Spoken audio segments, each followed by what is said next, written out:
Good morning students. आज मैं आप लोगों के लिए बीएड फर्स्ट ईयर का चौथा पेपर CC4 लेकर आया हुआ हूँ, जिसका नाम है लैंग्वेज अक्रॉस द करिकुलम, पाठचर्या में भाषा, जो कि 50 नंबर का पेपर होता है, जिसमें 40 नंबर का थियरी है और 10 नंबर का आपका प्रैक्टिकल है। इसमें आपको 3 यूनिट पढ़ने होते हैं।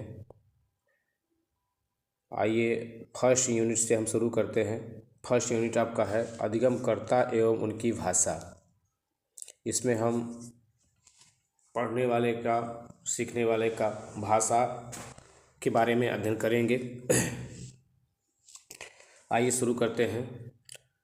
भाषा का अर्थ, विभिन्न रूप, पद्धतियाँ एवं विशेषताएँ। इसमें हम भाषा का अर्थ पढ़ते हैं, उसके विभिन्न रूप पढ़ते हैं, उसकी पद्धति एवं उसकी विशेषताओं के बारे में देखते हैं। भाषा का अर्थ अर्थात कह सकते हैं कि भाषा किसे कहते हैं, भाषा के कितने रूप होते हैं, उसकी क्या क्या पद्धतियाँ होती हैं और क्या विशेषताएं होती हैं।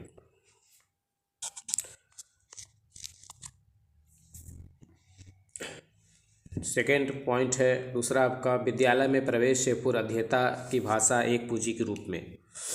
इसमें हम लोग यह देखते हैं कि विद्यालय के प्रवेश से पहले एक बालक में क्या भाषा पूंजी होती है, क्या वह एक कोरा स्लेट होता है, या विद्यालय जाने से पहले उसके पास किस किस प्रकार की भाषा, कौन कौन सी भाषा होती है, उसके पास कितने शब्दकोश होते हैं जिनका वह घर पर या अपने मित्र मंडली में प्रयोग करता है और उस भाषा के साथ विद्यालय में प्रवेश करता है। उसके पास विद्यालय प्रवेश से पहले भाषा की क्या पूंजियाँ होती हैं। फिर आता है स्किनर, चॉम्स्की, पियाजे एवं वाइगोत्स्की के विशेष संदर्भ में बच्चे भाषा कैसे सीखते हैं। इन विद्वानों ने अपने अपने विचार दिए हुए हैं भाषा के संबंध में।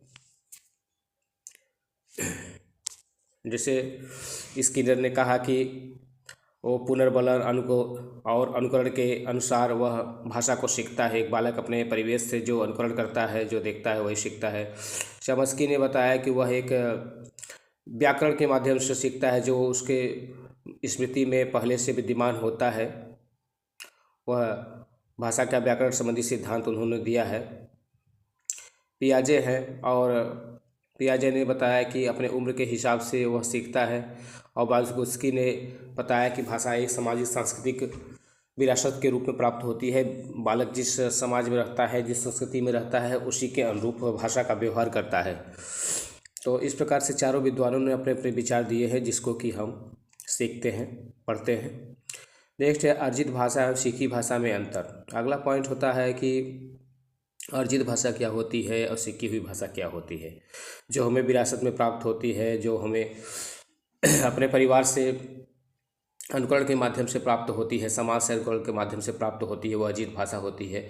और जो भाषा अपने हम उपयोगिता के अनुसार किसी संस्था से, किसी इंस्टीट्यूट से, कहीं से हम सीखते हैं अपने ज़रूरत के हिसाब से, वह सीखी हुई भाषा होती है। तो दोनों में क्या अंतर होते हैं, दोनों किस प्रकार से हमारे अधिगम को प्रभावित करते हैं, उसके बारे में हम लोग पढ़ते हैं। नेक्स्ट है कि भाषा का सामाजिक और सांस्कृतिक संदर्भ, अर्थात भाषा किस प्रकार से समाज को प्रभावित करती है और संस्कृति को प्रभावित करती है, और समाज और संस्कृति दोनों भाषा को किस प्रकार से इफेक्टेड करते हैं, इसके बारे में हम अध्ययन करते हैं। भाषा और लिंग, भाषा और लिंग का क्या अनुपात होता है, कि भाषा एक पुरुष के लिए किस प्रकार से प्रयोग होती है, स्त्री के लिए किस प्रकार से प्रयोग होती है, दोनों किस प्रकार से विभेद पैदा करते हैं, उसके बारे में। भाषा एवं अस्मिता, भाषा से जुड़ी हुई जो हमारे समाज की मान्यताएं हैं, वे कैसे प्रभावित होती हैं, उसको देखते हैं। कि भाषा एवं शक्ति, भाषा एवं भाषा के द्वारा, भाषा अर्जन के द्वारा, भाषा कौशल के द्वारा जो एक व्यक्ति को आंतरिक शक्ति प्राप्त होती है, वह उसके लिए कहाँ कहाँ सहायक होती है, उसके बारे में हम अध्ययन करेंगे। फिर यह भाषा एवं वर्ग समाज, भाषा का समाज के साथ क्या संबंध होता है, समाज किस प्रकार से भाषा को प्रभावित करता है, और भाषा किस प्रकार से समाज को प्रभावित करती है, समाज को प्रकट करती है, समाज को प्रदर्शित करती है, इसके बारे में हम पढ़ेंगे।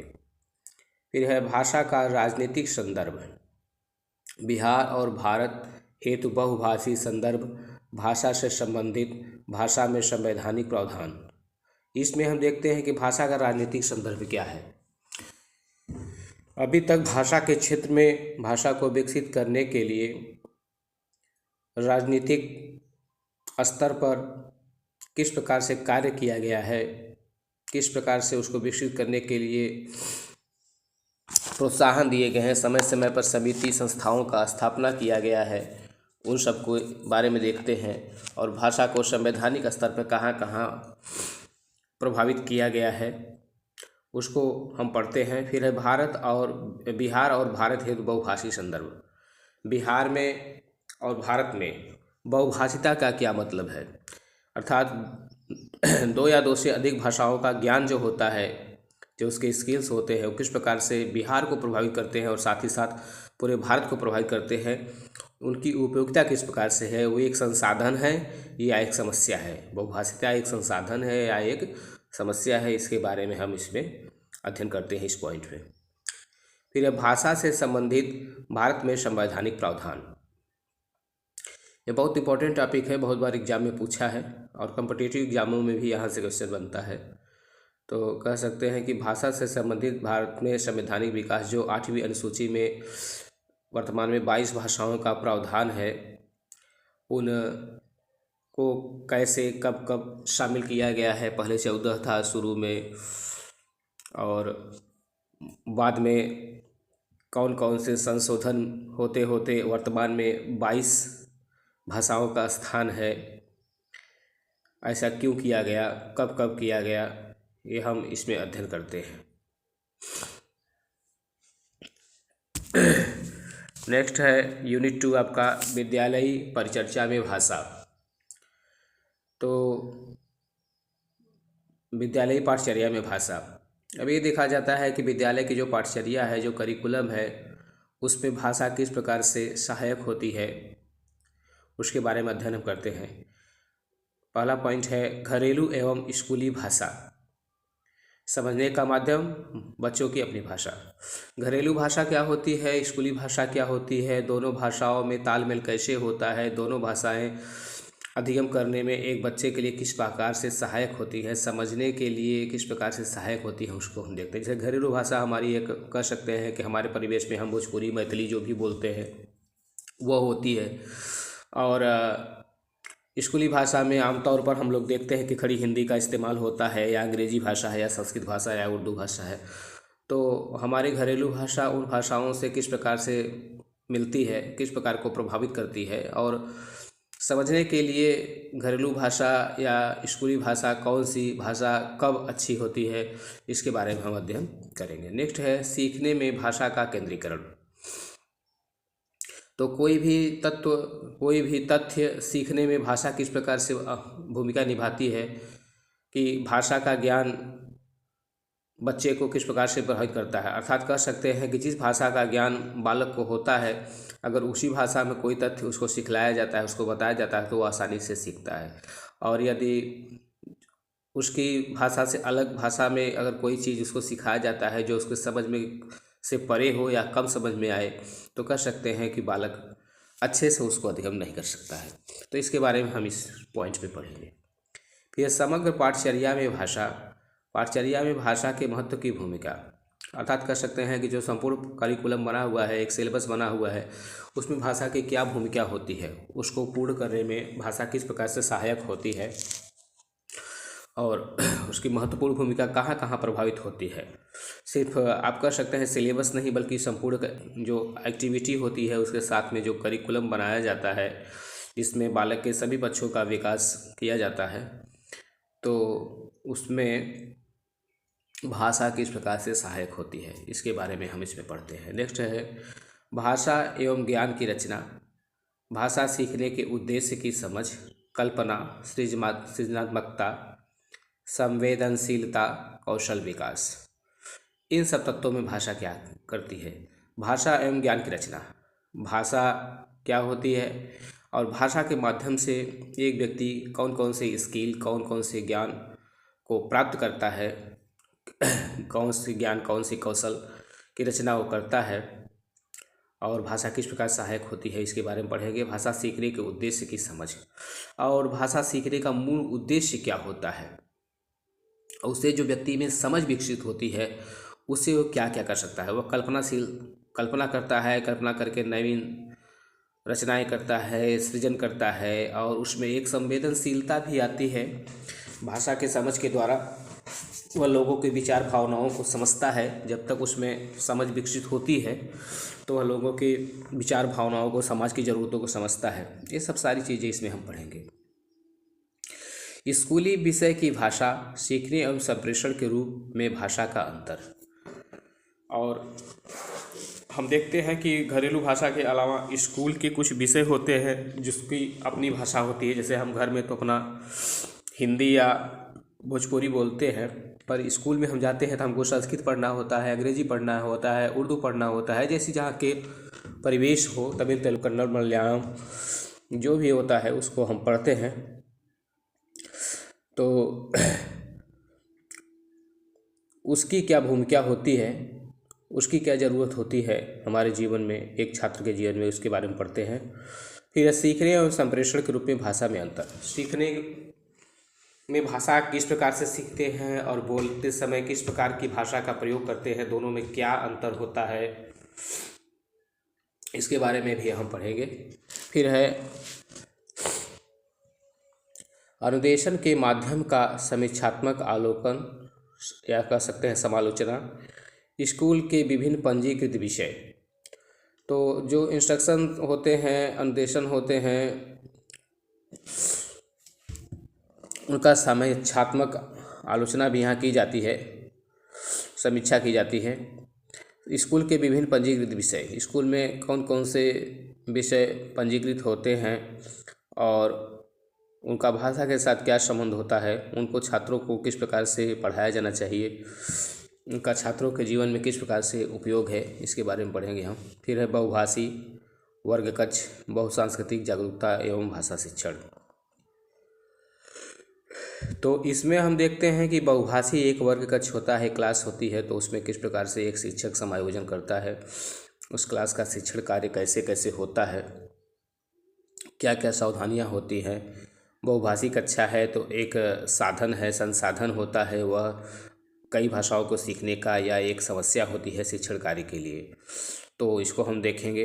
या अगर संसाधन है तो उसका किस प्रकार से प्रयोग होना चाहिए, अगर कोई समस्या हो रही है शिक्षण या शिक्षार्थी के लिए, शिक्षक या शिक्षार्थी के लिए, तो उसका किस प्रकार से समाधान होगा, इसके बारे में हम पढ़ेंगे।